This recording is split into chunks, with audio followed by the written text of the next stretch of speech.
other planets? I would say the answer has to be yes. But when you say the Canadian government, I don't know who, because this is the kind of thing that is very closely held. And in the United States, for example, there are some top military people and top political people who are not in the loop.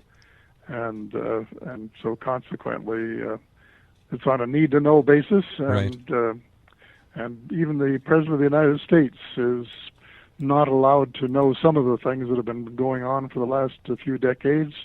And this is one more reason why I say, they call it a democracy, but if the commander-in-chief doesn't know what's going on by his subordinates, that raises some very serious questions in my mind.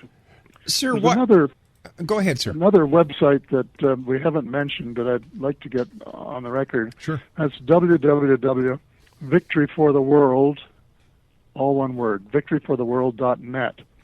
And on it, not only could they download the speech that we've been talking about, but there are other books that you can get. One by Ellen Brown, for example, A Web of Debt. You read the first 100 pages of that about the history of the banking system, it'll turn your stomach. And another one of my books is there, the one that I've been talking about, Light at the End of the Tunnel. But another one for people who are interested in economics, it's called A Miracle in Waiting, the Economics of Common Sense. And there are also 3 action plans that are posted there, one for Canada, one for the United States, and one for the world.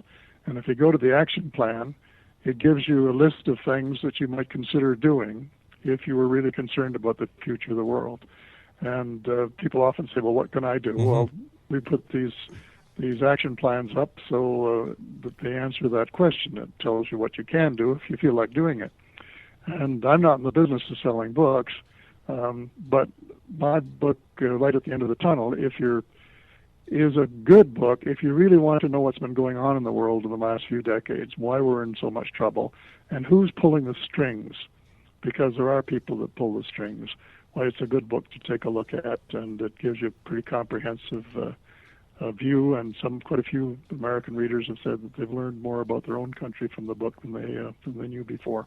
Sometimes you just have to stand outside the box in order to see what's inside that box, right? Exactly. Yeah, you've got it. Mr. Hellyer, I want to thank you very much for joining us tonight, sir. It's been a great honor and pleasure talking to you. I wish you much success. Thank you for sharing your insights. Thank you for sharing your views, and I look forward to the next time you and I meet here in the X-Zone, sir.